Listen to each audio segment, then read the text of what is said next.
part of the Press Play Podcast Network. Look up in the sky. It's a bird. It's a plane. This is Jason J. Lewis, the voice of Superman on Justice League Action. This is Mark Wade, writer of Superman Birthright, and you're listening to the Krypton Report.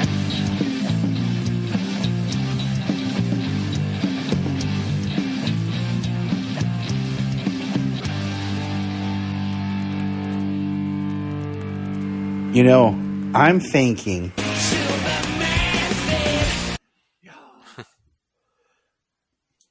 Hey, James. Hey, Tyler. Should we be sad?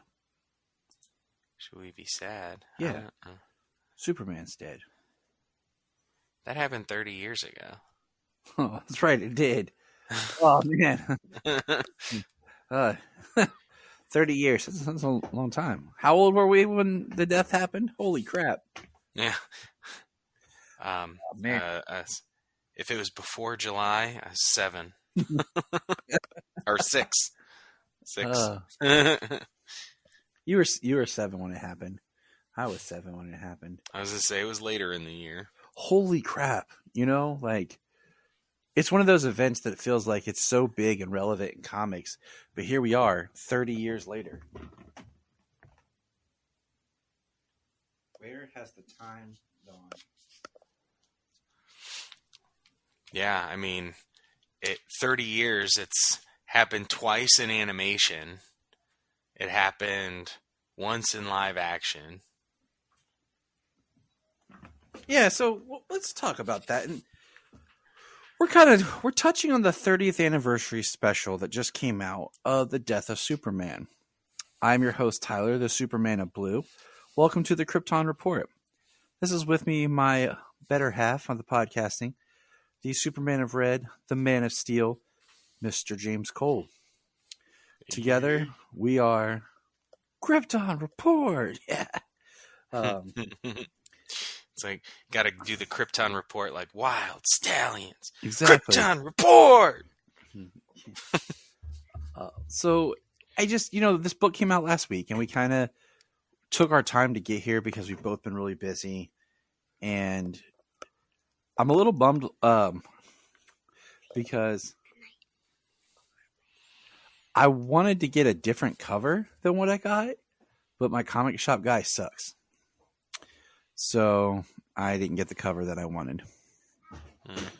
Yeah, they had a handful of different covers there, but nothing that particularly stood out to me. I have the regular.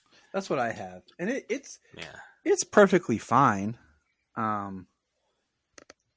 So I didn't really like the cover of. Oh, hey, someone wants to say hey. Hi guys, it's me, Solomon. I have to go to bed and I'm not going to be on this podcast today. I might be on the next one, maybe. I might. Oh, and someone else wants to say hi. Hi, It's Sayla. my name is Sayla. I'm 5 years old. I'm going to go brush my teeth. Go brush your teeth. This is what happens when the kids go to bed late and don't do what I tell them to. But based on the story at hand, the Doom Breaker cover I thought looked cool, but then reading the story, the cover was completely misleading. So let's just talk like we've talked about before. Like we covered a couple of years ago the death of Superman. We did all that like after Justice League. We did the whole death of Superman. And so the book was written, and for anyone who was listening to this who doesn't know, who are you? Welcome Yeah. for listening. Join us. Yeah. They killed Superman off, and it's so weird because the history goes is they were going to get him married, but they were in early development and everything for the Lois and Clark TV show, and they didn't want to have the characters married in the comics and then the TV show be this whole other basically storyline of Lois and Clark. So they wanted to hold off, which blows my mind because I feel like anytime the comics try to emulate the show, by the time we get there, the show's already changed or the comics don't keep up or just doesn't work. It just keep the show, and the comics, and people will find their way. Okay. Yeah, I mean they've been doing that for years. That's how we get all the movie comic book tie-ins. Right, and that's that fine. seem like even more fantastical than it's like the comics. They can do certain things in the comics that they can't or aren't allowed to do or something when it comes to like the movies.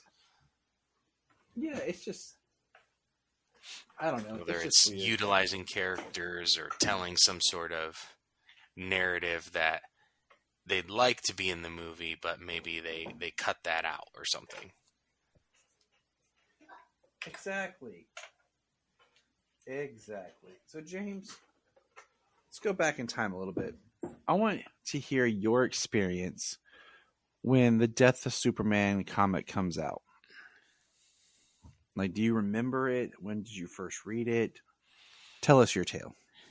It's just a short version. They want the long version. They can go back and find the short version is I actually got the Death of Superman from the library when I was probably maybe 5th grade, so probably around 10. Is probably when I got the Death of Superman when I read it the first time. 10 or 11, 5th or 6th grade. It is when I had gotten that book from the library. Okay. So I was still pretty young, and I wasn't really reading any comics with any sort of regularity. It just had been, before that, it had just been little, like whatever 3-packs you could get at a store once in a while. Mm-hmm. There was never any. It was episodic reading. Each issue never had anything to do with the next one I read. That was a lot of the trouble with comics. Compared to if you didn't have a comic shop and you bought stuff off the spinner rack, you were at the mercy of whatever they had. Yeah, and at that point, it was like Spider-Man books and some Superman books, but nothing, it was once in a while. So, like I said, The Death of Superman, I read it at about 10 or 11 years old.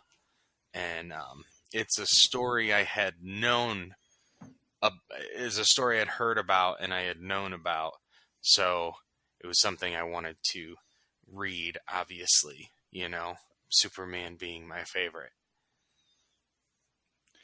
Yeah, it makes sense. I mean, there's so much history about just, the decision to kill him, why they wanted to kill him, the fact they created this Doomsday. And, Doomsday is a great character, but it's one of those things. He's a character that works best as just a force more than an actual character. And, they've tried to find ways to bring Doomsday back, and, it's pretty cool. And they've done it a couple of cool ways. I know one way we want to discuss is the Superman Doomed storyline, which from I think the New 52. We're going to do either next month or January, because that's a book I think we should touch on. I want to do it this month. We've been so busy. I was going to say, I don't think I could read it this month. Yeah, we only got and Christmas is coming up. Like, that'd be tough to fit that in there. So, yeah, I think we'll do it in January. Okay, so let's get into. We have the Death of Superman story, very famous book. We've talked at length about it, and we're coming back for this book. But the Death of Superman, like you said, they did an animated version film. So first of all, they alluded to Doomsday in Justice League the animated series and Justice League Unlimited. We have Doomsday show up, but we never actually do the death. And then we get the Superman Doomsday animated film, which is a really kind of put the death of Superman and the return of Superman in a blender, and you end up with the film. It's not bad. It's just kind of, it takes out a lot of the heart, because to me, the death of Superman is just not about the death. Because honestly, the death book is good when you get to Superman fighting Doomsday, but a lot of the other stuff that's going on is not that interesting. Yeah, the only interesting, the really only interesting part of the Death book is Doomsday's path across the country, and then when he finally comes into contact with Superman. And I look at the death as the event that it was, of not only his death, but just the death, the funeral for a friend, the reign of the Superman, and the return. Like, that's all one massive. That's the event to me, all of it, not just him fighting Doomsday.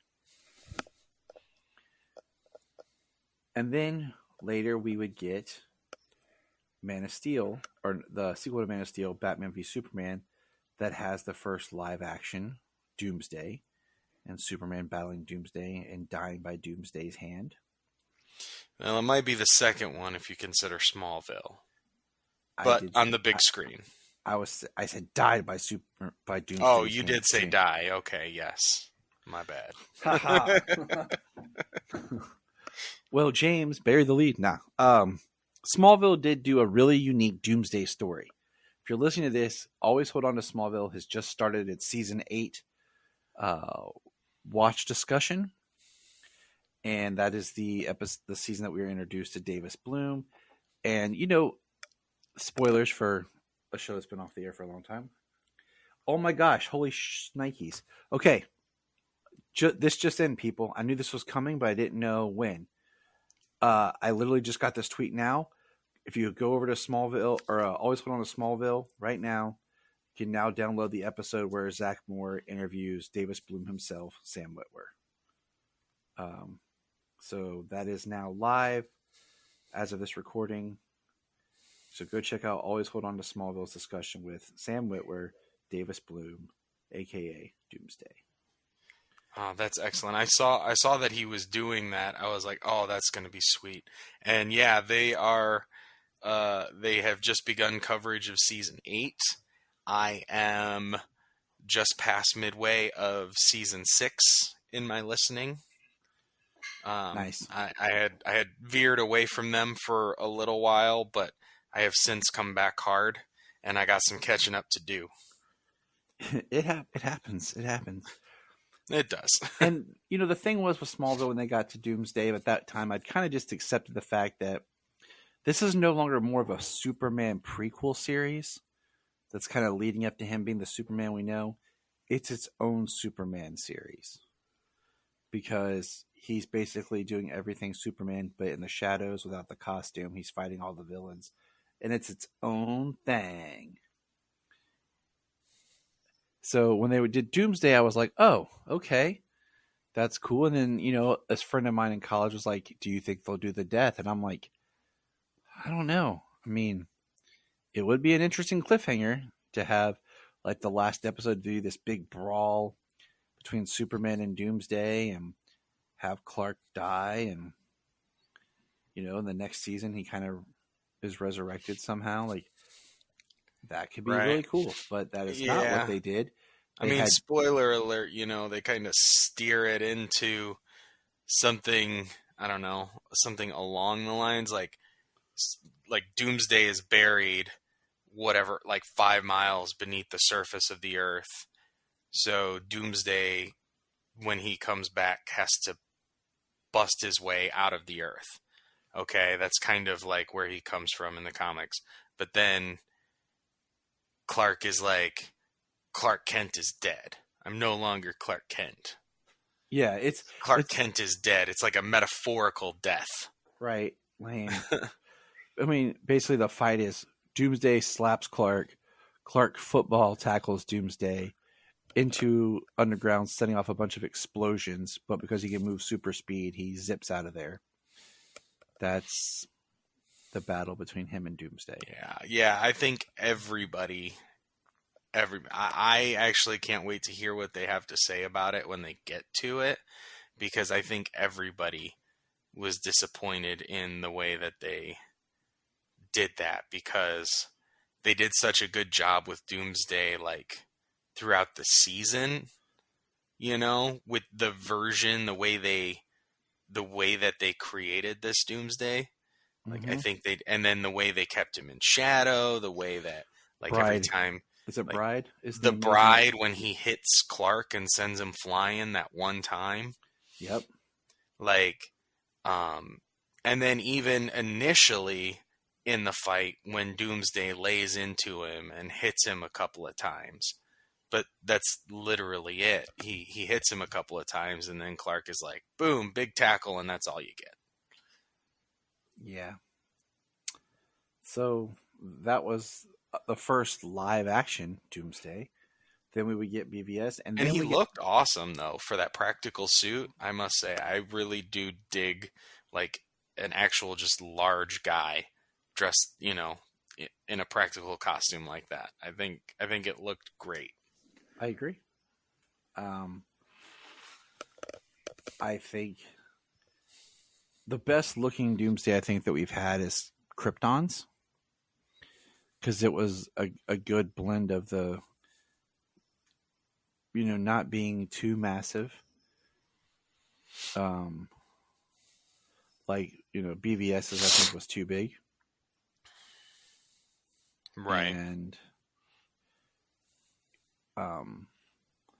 I think Smallville's a little too small. So the next, live action version we got wasn't the Death of Superman, but it was a version of Doomsday on Krypton, and they found a unique way of doing the character, so it didn't feel like, oh, they're just ripping off. No, it made sense because we kind of saw the history of a way of the creation of Doomsday.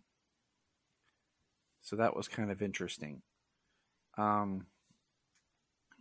lost my train of thought. And then in 2019, we got the animated in continuity Death of Superman, which I think is the best version of the story. I think it hits all the right beats, and I think they pulled from the right sources, and they made the best version of the Death of Superman. Yeah, they did. Because the original Death of Superman, the Justice League at the time, was a very different Justice League. Not an A-lister among them, except for Superman. Well, I mean, all at this time in the comics is when we got the Death of Superman, and then Nightfall happened, or right after it, or around this time. Yeah, Bane. Nightfall was right after. And then we got the Emerald Twilight, where Hal Jordan, does his. So this was like the time of like destroying all the Pantheon heroes and just bringing everything down. Yeah, the 90s. Right. Well, so the Justice League team at that time, I'm not sure of everybody, but I know Guy Gardner was on there, but he wasn't a Lantern. Maximo was on there. You can just stop right there. Okay. Yeah. Don't even go on. It's too sad. Honestly, those are probably the biggest names that were on the team at the time. That's why it's too sad. So the Justice League that Doomsday runs through, it's like no wonder. But then when you come to the animated one that they did, he's against the core group. He's fighting Flash. Like, they build it up by doing a great job of Batman, Flash, Hawkman, and then we get down to Doomsday, Aquaman, and Green Lantern, and then it's Doomsday versus against Wonder Woman, and it's during that fight that Superman shows up, and I mean it builds to the best battle. So that's where it's kind of been, and you and I have had discussions before where it gets to be a little frustrating, where it seems like all they ever want to do is just focus on the death of Superman as if it's the only story that ever matters when it comes to the character. Mm-hmm. And I feel like with comics, for our generation, the death of Superman is kind of what Nirvana was to our generation. It's like our introduction to like our music. It's to me, mine was more like Green Day, but I feel like so many people of my generation was Nirvana. Mm-hmm. And then that's kind of how the Death of Superman worked for comics. That was like our big like focus of really digging into it. Now, that's an abridged kind of discussion about the history of the Death. And we have this special. I'm going to grab my book. 30th anniversary special, The Death of Superman. And the team of Jurgens and everyone's back, okay? So let's just say the people who made the Death of Superman story are the ones back doing this 30th anniversary. I love the wraparound cover, okay, first of all. If the book wasn't $11, I'd almost want to buy a second book just to take the cover off and make a poster out of it. Yeah. But you can tell this book, if it had came out last year, probably would have been $9.99, but now it's $10.99. And there's 4 stories in it.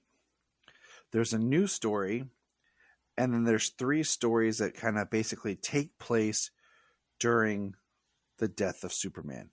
They're like during the stories. battle with Doomsday.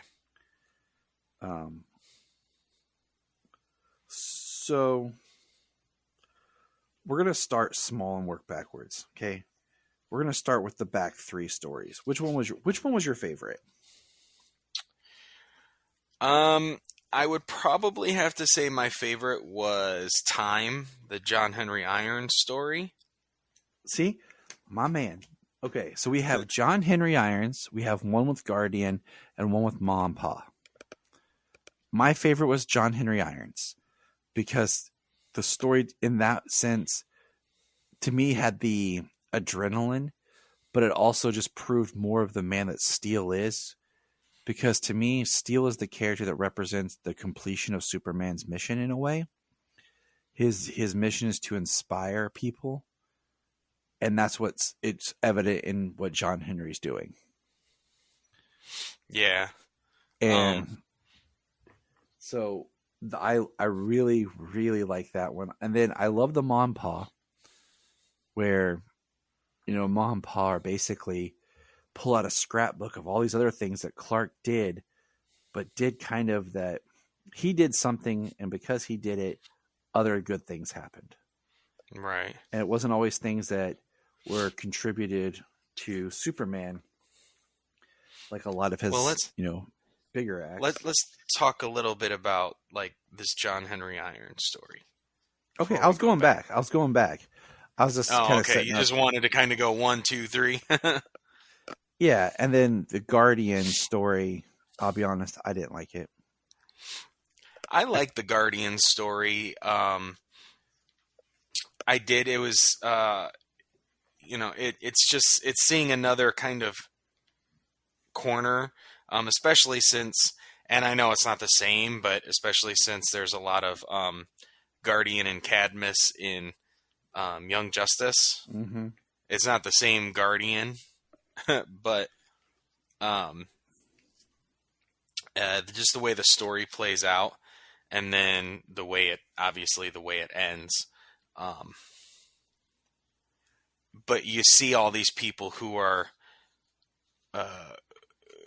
talking about at this moment in time, and who are like the parents are talking about all the good that he's done and the good that he's spread, and then you've got Guardian and John Henry Irons doing what they can do to try and help the situation, to try and help Superman in any way possible. Mm-hmm.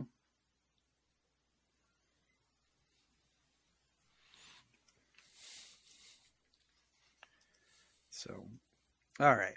So now, let's break it down. Talk to us about Time, James. Well, I mean, it opens up on the scene where we actually saw back in, what's the section after? I'm trying to remember which of the books that it's in, where we get to start seeing the other Supermen who would take up the mantle. So we get to see that picture of John Henry Irons coming out of the rubble of the building. Is it in Rain or? It's it's been a while since I've actually picked up that set, so Well, I'm not. My problem is last time I read it, I read the full volumes. Like I read Death. Well, that's a lot of books. Yeah, I just sat one day and I was reading. You know what I'm saying? I did Death, and then Funeral for a Friend, then Reign of the Superman, and then The Return. You know, over like 2 days or something. So it all just kind of blended together. Yeah, that would be a long blur, but it's still the same. It's still the same image from one of those books, which is really cool. And then, like, he's following the fight. He's trying to help Superman, and he comes across a big wreckage, and he uses his engineering as well as his physical strength to help clear the way. And it's really cool because the people are like, I thought we'd be stuck for days. Superman might have done the job faster, but he couldn't have done it better. And then people looting a store, and he stops them, and then it's about helping people. A car was thrown into a building, and the fire escape is compromised. People can't escape the building. They start to say the building's smelling gas. John Henry Irons grabs a bunch of wire and spools a wire and helps to carry everybody down to safety. And even uses his body to shield debris from a gas leak that causes an explosion in the building. And then they still, what was this fella thinking? He ain't Superman. Superman's busy, and right now he's the closest thing we got. Mm-hmm. So, and then John's got his hammer, which he gets to pick up a sledgehammer. So just on his mission trying to help Superman in his fight, he arrives to the front of the Daily Planet where Superman is now down and dead. And even right away, we get somebody saying people are trapped, they need help, they won't get out of there alive. And John says, I got time, show me. And she says, but you're a mess, cuts, burns, you should be in a hospital or dead yourself. You sure you're up for it? Yeah. A while back I was working high steel. I fell and Superman saved me. I said I owed him my life. He told me, make it count. Time I got started paying him back. And I love the image there of him swinging the hammer, getting ready, and they've got that steel, him in the suit, like his future right there. Yep. This is only the beginning. That's right there. That last page is like why I love the character. Absolutely. Why it means so much to me that this is why I had a steel action figure when I was a kid. Mm-hmm. Because he is a great character. I mean, that's the other thing is like with the death, we got John Henry Irons, the character. We got Connor, the Superboy. So we got some really great characters out of it. And that's what played into the whole, huge event that lasted and impacted forever, basically, It put a stamp on the character that's never going to lose. Yeah, And I mean, here we during are, that 30 years time, we later. got 3 Supermen we still see to this day. 2 of them heroes, Connor and Steel, and Cyborg Superman. Yep. Like I said, we're still here. And the Eradicator that no one really understands. That's why they I have was going to say, the Eradicator's changed form so many times. I feel like every writer's like, I don't understand what this is, but I'm gonna change something else. So, all right. So we'll go to the Ma and Pa one. And in the Ma and Pa story, Above and Beyond. They're written by Jerry Ordway with Tom Grummett as penciler. they're watching the battle of Metropolis at home, and basically, Ma is freaking out, and she says, "Jonathan, he looks hurt. He's favoring his left arm." And he says, "Let's give the news a rest, Martha. Mute that TV. Have a look at the scrapbook you made. Clark's fought tough guys before. It shows Metallo. It shows Mongol." And then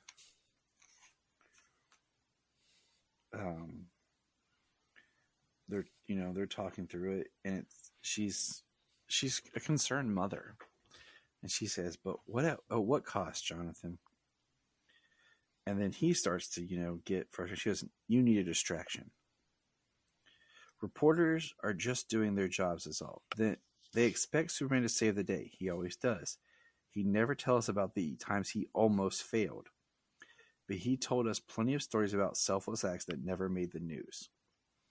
And this is when she starts showing clippings of other things. 23 students and a seriously injured bus driver survived that day, but that's the whole story. In all that chaos, a nurse stopped to thank him, then asked help on another matter. Transplant organs were expected in Chicago, and all the flights canceled. Doctors and desperate patients waiting on the gift of life. And it shows now a bunch of people, the clippings that received those organs because of Clark taking those. And then she just keeps pulling out things that show even the smallest acts that Clark did. And towards the end, she says, "I know, but he helped turn death into life. Despite his alien DNA, Clark is the most human and humane person the world may ever know.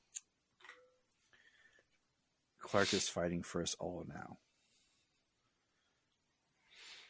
And, we got a redrawing of him fighting Doomsday with the punch. Yeah. One of the scene here where they're talking about, why didn't I know about this? I kept these clippings. There were so many. I guess it kind of overwhelmed me. And then I felt like Clark wouldn't want them in the scrapbook, hundreds more of these over the years. And just the artwork of the two discussing things, and then the last panel, and then the first panel of the next page of pausing. Clark must have devoted so much of his time to this, being a medical courier. You're right, he wouldn't want to take away from the doctors or the donors. He just wanted to help. Like, they're also just thinking, like, how much time has he done? How many things has he done that he's never even spoken about? Mm-hmm. Like transporting organs like this. Yep. All the little things that aren't that little. Yeah. I mean, it's an impactful story in the Young Justice episode where Wally's transporting an organ. Yeah, that's across probably the country. That's probably my favorite episode of the first season. Yeah, it might be. It's definitely one of the best. I love absolutely. First season. I love first season of Young Justice. And the Guardian story, you can talk about it. Okay. Well, I mean, Guardian talks about who he is, how he's worked for Cadmus, how he was saved by Cadmus, and he's been the chief security officer there. And then he says he needs to help Superman. He follows all the death and destruction. Goes to help Superman. Superman is telling him how bad Doomsday is, how tough of a fight it is. He says, take Maxima to a hospital. Says she's alive. She's going to be okay. Guardian takes her to the hospital, and he is getting notifications from the Cadmus doctors. Someplace of theirs, a habitat has been destroyed. Superman's the only thing standing. He says, need to rest soon as I make sure Doomsday stopped. says, "Relax, you got him that time, you must have." And then Doomsday just, rocks everything. Knocks Guardian unconscious. Guardian wakes up to Double X in his mind, talking with him telepathically. He picks him up, saying that they're going to find Superman and help with the fight, and they arrive after Superman and Doomsday are both down. Superman is dead. Double X says there's no brainwaves, no activity. I really do like this here where it says Inspector Turpin started chest compressions while I started breathing for my friend. It was rough going. Superman's lungs were like steel tanks. All the wind I had barely got a rise out of his chest. Mm-hmm. So like just breathing, like he could hardly even force air into his lungs. Which is just an interesting thing about Superman and his physiology. Mm-hmm. All the respect that they give him, keeping Dr. Westfield away from Superman. I don't recall this being in the book, but actually being in the morgue with Superman, Guardian, Turpin, and Sawyer. And Double X gives them a warning that the Dr. Westfield's going to come to confiscate the bodies. And they're not having it, They'll have to go through me. They get everybody. They say, call the whole SCU, even the desk jockeys, and they're going to stand ready for a fight. And Guardian says, yes, I'm standing with you. Superman gave his life for us. I won't let anyone desecrate his memory one way or another. This ends here. I like the latter part of this. I like from the moment that Guardian and Turpin are there trying to do the last 4 pages. Yeah, that I think is the best part. But the rest of it, I'm just like, okay. So looking at this, there's all these really great pinup art inside. I kind of wish they would make these tear out. If you're going to charge me this for a book, make the paper a little thicker and make them perforated, or I can tear it out and actually pin up the art if I wanted to. Yeah, you almost have to buy one copy to save, one copy to take the wraparound cover, and then another copy to take the pinup pages. So, how cool would it be if, or I'm looking on my wall, and remember when they released the first issue of the 4 Reign of the Supermen, they each had a tear out little poster inside of them. Why don't we have that, for this? That wraparound cover is a tear out poster. Would be awesome. Now they also released a reissue of Superman 75, The Death Battle. Did you pick that up? No, I didn't see that, and honestly, I didn't think about it at the time. I didn't know that it was there. I didn't, because I looked at it and there was really nothing. And I think there was some stuff in the back or whatever, but there was nothing that I was I'm not rebuying this right now. I hope to. No, if I find an issue 75, it's going to be a regular printing, a first printing. Yeah, I hope to. What do you call it? Next year, because there's so much that involved the death of Superman. I have the novel, the novelization of it. I think I'll get around to reading it next year and doing a take on that, and just kind of looking at the book and see how that goes, because it's one of the pieces of the death of Superman that I haven't really got into, because even the Tim Burton Nicolas Cage Superman film, they all revolved around the death of Superman. Doomsday was always going to be a plot in those films as well. And before we do the big new story, I do want to take a moment to say the the Daily Planet, the Real Daily Planet website, just released their fall magazine that is about the death. And I have an article in it. Connor from The Last Sons has an article in it. Anthony from Digging for Kryptonite has an article in it. So and Zach Benz, of course, has an article, the chief himself. It's a really cool read with just the different perspectives that all of us Superman fans have and how the death has affected us and what it's played into our fandom. So definitely check that out. We've shared it on our social media. We've posted it on Facebook, Twitter.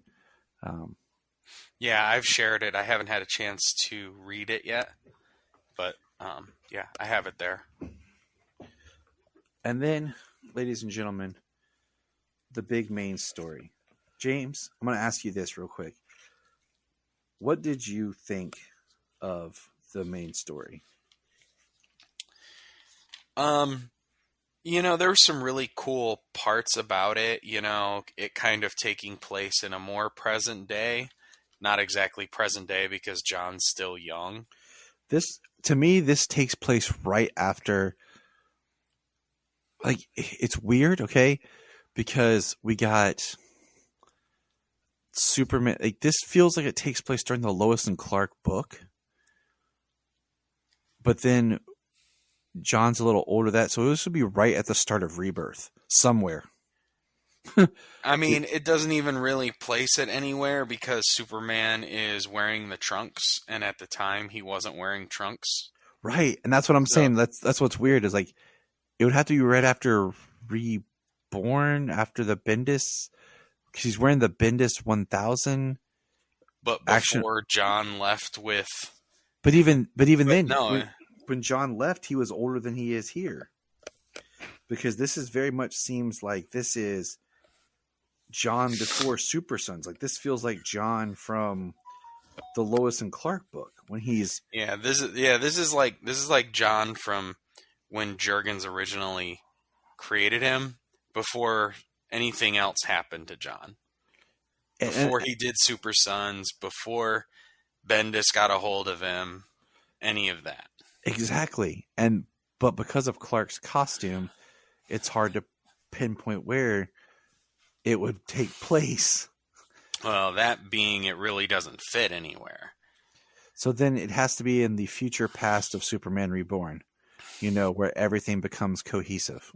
Right? Gosh, that hurts my head just trying to put this together. Oh, it's... I've said it many times. It's just ridiculous. The way they decided they had to go about it, to do that, and then just act like it. This was always it, Yeah. Like this is how we're going to bring the trunks back, and there's no explanation as to why Lois was gone for 4 days and came back without the kryptonite nanotech armor, nano suit or whatever that Superman was wearing at the time. And even it was after that. It wasn't even that. And if you remember when I talked to Dan and we talked at the con, he talked about loving writing Superman and John, that Lois and Clark series, and the time it took place, and he wanted to write more with John that way. So this is kind of a return to that. Now, right. I kind of feel like this is shortly after John finds out that his dad was Superman, and he's still processing everything. That's part of why he doesn't know about the death yet. Like the parents just haven't tried to overload him too much with it. But even then, like, that's something heavy and hard to tell your young child. Especially when your child I died once. Yeah. So, last weekend me and Mom were just hanging out. I got killed by Doomsday. Came back to life a year later. It's cool. So it is interesting. Now, I will say that I like half this story. I like the way this story starts with kind of John discovering, and I've sat here and I've thought about this, and we'll get into the actual story, but I thought about, man, this new character feels like such a waste, first of all. This Doombreaker, which is not the greatest name, but whatever. It feels like a waste. My second thought is, how cool would it be if you would have done an issue of John at the age learning about his father, his death, and he goes around, he's interviewing people who were there, and he learns about the event from different people's perspectives, okay? And it's all about him coming to like terms with his father dying. And it's kind of like retelling us the death story, but through with John as a kid. All right. Then there's two other ways we could have done this as like a second story. Number one is young John, through time travel shenanigans, he ends up in the past during the death battle. So he witnesses firsthand what his dad went through. Or, and I personally like this one because it's my idea, but whatever.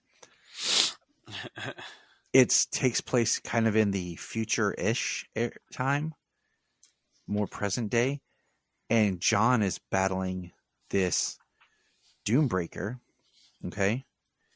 And Clark can't get to John. So now Clark's almost witnessing the same thing that happened to him happened to his son, but he can't get there to do anything about it.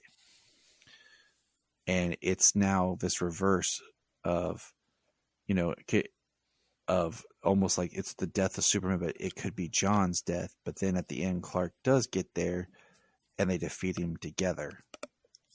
Something where it kind of flips the script on Superman, and you could have flashbacks or whatever with Superman remembering how he fought Doomsday and then what his son might be going through fighting Doombreaker.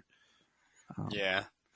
Wow, that one definitely needs to be written by somebody other than Jurgens, I think. But I mean, there were some cool bits to this story. I mean, kind of like the like Mr. Anderson, Mitch Anderson being the young guy with the backwards hat and the long hair. Yeah, from the dig site. That's what I'm saying. I love that. But I'm not like, Doombreaker seems like he could be a really cool character if he was built up more and they brought him, but for like this one-off thing, it just feels kind of odd, and he just looks like Doomsday with 4 arms. Yeah. You know, like the idea that he, over however many years it's been, has kept this piece of, you know, a piece of bone from Doomsday, and it's slowly been radiating him and turned him into it, Doomsday. Yeah. I mean, I kind of felt that maybe that was some sort of a pull from like the Doomsday spores that infect Superman. I wish they just would have done that. Where like the bone cracked and released some dust, and the guy opened the lid and breathed them all in, and it started turning him into Doomsday. Yeah. I just feel like this story is too short.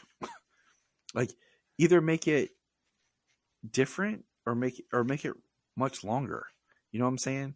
I think it could have been a much longer story to really feel some weight to it, because it almost makes the battle feel kind of cheap, because it's just like Superman versus Doomsday round 2, and you know he's going to win.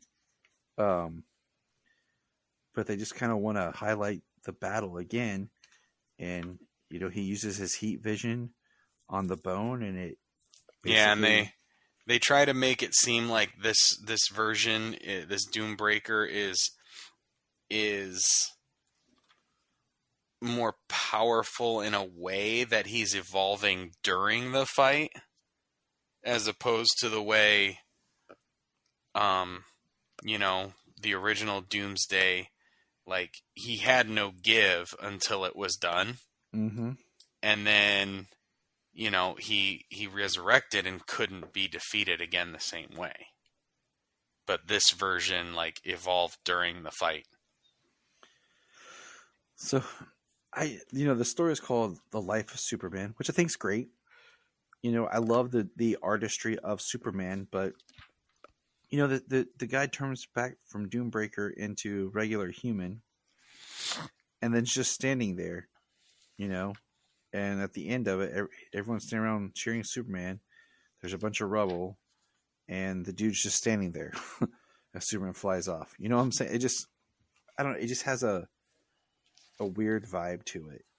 Well, yeah, it's just like there are no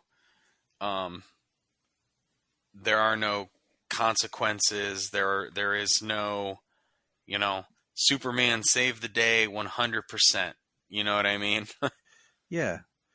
I mean, the Doombreaker getting wings was pretty awesome. Yeah, like no ramifications to the fact that this guy was infected by an alien bone, by alien radiation. And it's not that I don't know how I feel. Like, I mean, it's the hopefulness. Right. It's the hopefulness of Superman, not focusing on the death, but the life of Superman. Which I think is a good title, but in Superman's life, there's also his son, and I think the character Doombreaker could be really interesting if they would have done more with it, but it feels almost disposable. Like, I feel like you could have almost just done this as like John and Superman fall into a multiverse thing and end up on another Earth during the battle of Superman versus Doomsday, and there's Clark and John witnessing that Earth Superman battling Doomsday or something. I don't know. It could have been after the battle on another Earth where Doomsday killed Superman and Doomsday's still rampaging. Yeah. Yeah. I mean, so it just felt like they created a new Doomsday character just to have Doomsday. And like I said, there's one cover that has Superman standing in front of Doombreaker, and Doombreaker looks massive. And it just, to me, just did not feel that way reading the book. Like, of course, he was a little bit big, but he just didn't feel this massiveness that this cover looks like. Right. There's some certain stories of Doomsday from the time when he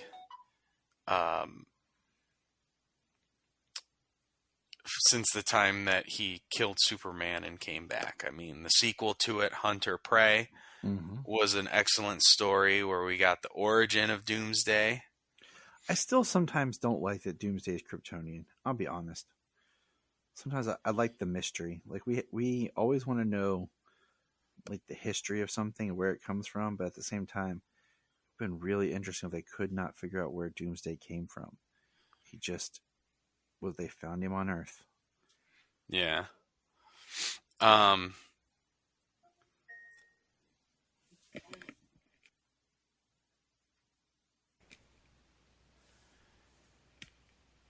But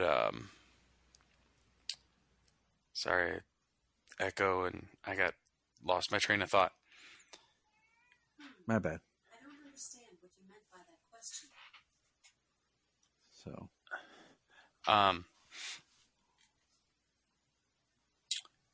but yeah, so I mean that's the book. Yeah.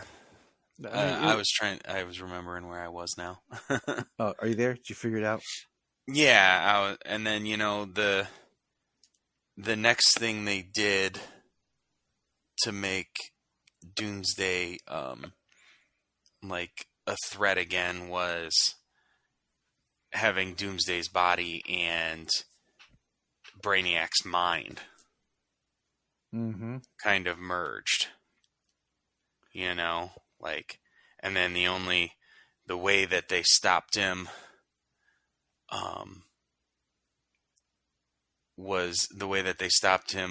Doomsday was having his body never being whole through a series of transporters, and then they also sent him to entropy, to the end of time.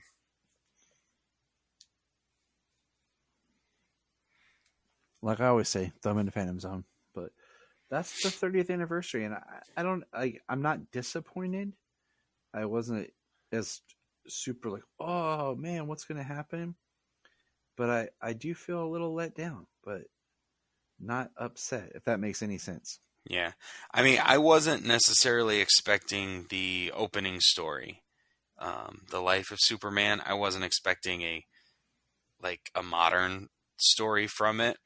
I was more expecting the last three stories, as it was kind of solicited as. Mm-hmm. And I think I got a little more out of those stories than I did the first one. I agree. I didn't feel like there was any stakes in the first one. I would have almost liked a whole book, much like the Superman Red and Blue books, for the anniversary of just stories like the back three, with different characters, or like you touch like every character in the DC universe, like Perry and Lois right after, Batman, Flash, Green Lantern, all these characters and what they dealt with, and how they reflect on what they could have done had they been there, and be like a really way of looking back through the eyes of the DC universe compared to this Doombreaker story. So that's going to be the death. I mean, the interesting part being, John finding out about his dad dying and stuff like that. I mean, that's an interesting story to be told. I'm not sure that this was the best. Like I said, if it would have just been John interviewing people and hearing different stories about it from, John talks to Jimmy Olsen, John talks to Perry, John talks to just different people, and he starts learning more accounts, and then at the end of it, John talks to his dad. Yeah, like learning about it from school, and then like asking people about it, and then he finally gets to sit down with his dad. Yeah, exactly. Because he's back from saving the world. Yeah, and that's kind of how we as the audience re-experience the story. So, and you could have easily had more stories like the last three, as in, where were you? What were you doing when this was happening? Yeah. That kind of thing. Who are we to tell Jan Jurgens anything? But because I would have liked, I would have liked this Doombreaker thing if it had been fleshed out more and more of something for John to face. I don't know. But we're kind of doing our episode backwards. Our last thing we're gonna kind of close out on here is, so there's gonna be a convention, CCXP22. Yeah, the Brazil Expo. Yeah, which is extremely crazy weird. There will be an interactive space dedicated to films from DC Universe: Shazam, Fury of the God, The Flash, Aquaman 2. So I guess when this con shows up, we might see some new footage of something. I hope so. Yeah. It's probably about time for a second trailer for Shazam to sit on for a couple of months. But I don't think we'll see anything trailer-wise from anything else. I think maybe we'll get a new teaser. I think for the CCXP Flash. would probably get to see some footage like only for them. I think we need a new teaser trailer for the Flash. Like, we got the one from a long time ago. I think you just need something to whet the appetite that's positive and get people talking again. Right. So just another 1 minute teaser with, some new footage from the movie, and just kind of start to get that interest hype back up since it's coming in June. Would be really cool. And then the last really positive thing is we got our first 1 minute look at the Supergirl Legion. Well, I put Supergirl because she's one of the main protagonists, but the Legion of Superheroes animated film that we found out was in continuity of the new Tomorrowverse first we got some images. We saw Supergirl and Superman. Then we saw Supergirl about to punch Brainiac 5, Supergirl meeting Mon-El, and then basically it looks like Supergirl with the Legion. And then we got the trailer. What do you think, James? What are some thoughts? Well, my thoughts are from the trailer. You know, it looks pretty cool. I like the Supergirl uniform. It looks very much Kara from Supergirl, the TV show. Her skirt outfit looks very much like it, down to the lines and everything. With the high boots, just doesn't have the leggings. Yeah. You get to see like the detachable kid. You get to see Bouncing Boy. You get to see some other Legion members. You get to see Brainiac. They delve a little bit into the story. We got Jensen Ackles back as Batman. That was it. And then I thought to myself, please don't be the big Batman thing that Jensen Ackles was talking about. Yeah, for real. Like, the only thing, it looks good. You know, I like the animation style that they've been using. Really clean. I think it looks really good. I'm very interested to see. It's nice that we're going to get a in continuity Supergirl, which we didn't get last time.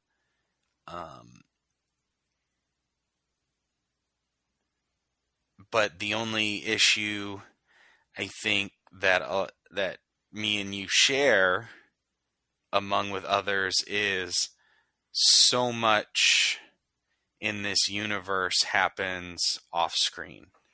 We got an introduction to Superman. We got his first adventure, his reveal, which in that one they're talking about Batman as though he's like a mystery. So we've got the beginning of Superman. We've got basically year 2 of Batman with the Long Halloween, because it's got to be early, because 1, that takes place early in his career, and 2, he's talking about having to become a detective in that film, and he didn't think that he would need to be as much of a detective. Mm-hmm.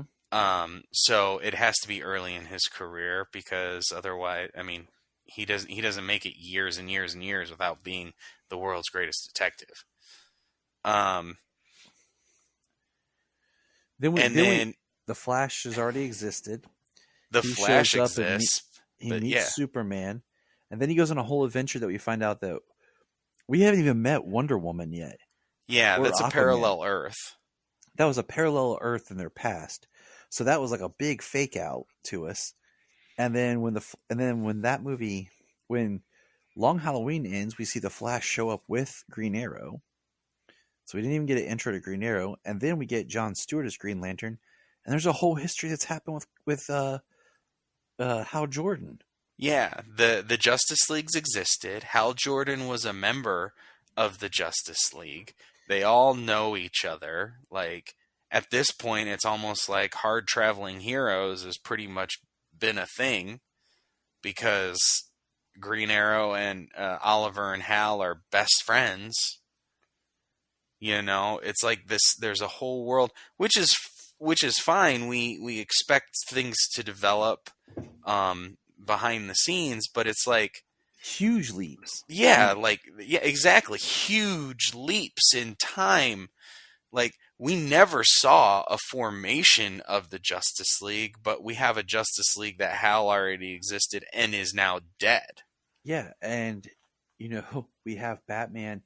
We don't get to see the meeting of Batman and Superman. We're now seeing them somehow. Where Supergirl, however, she shows up. So it's going to be interesting. I'm excited because I've enjoyed all these. It'll be out in February. We're going to kind of build up to it a little bit by here in January. We'll be returning to our reviews of the Legion of Superheroes cartoon series. We started that, then DC Universe went away, and then James and I hunted down and both bought the complete series. So we'll be starting that up in January. And kind of building up to just having some sort of background towards the Legion, because I've never really been a big Legion fan. And I've said that a lot of times. And we'll probably talk about how the Legion interacted on Supergirl, the show, and how the series should have ended with her going into the future to be with Mon-El and the Legion. But, hey, it's life.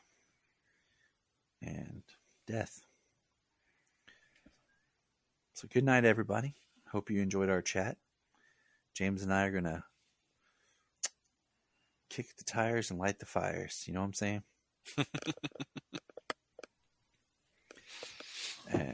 So, remember. We're going to press pause and hear a few words from our other podcasts on Press Play Podcast Network. Hello, Brooks here with the Books with Brooks monthly book club podcast. Here's how Books with Brooks works. We read one book a month, and then we talk about it. Classics like Stephen King's The Shining, debut novels like We Are the Brennans by Tracy Lang, and tons of other compelling, life-changing stories, one book and 1 month at a time. So come read along with us, and then listen in. If you are like Tyler and James and can't get enough Super Talk, check out these other podcasts. Digging for Kryptonite, Supergirl Radio, The Last Sons of Krypton, the Superboy Legacy Podcast, All-Star Superfans, Superman the Animated Podcast, The Aspiring Kryptonians, Always Hold On to Smallville, The Geek of Steel, and Truth, Justice, and Hope. Remember to check out Krypton Report on all social media platforms. Go to linktree.com/Krypton Report. You find all of our information. $1 a month. You'll get extra special content that you don't get on the main show, like movie commentaries and whatever else comes out of our mouths. So check it out, patreon.com/Krypton Report. This is Dan Jurgens, and if you want to have a good time, keep listening to the Krypton Report. Look up in the sky. We just want to say, if you've enjoyed this podcast, please check out other podcasts on the Press Play Podcast Network.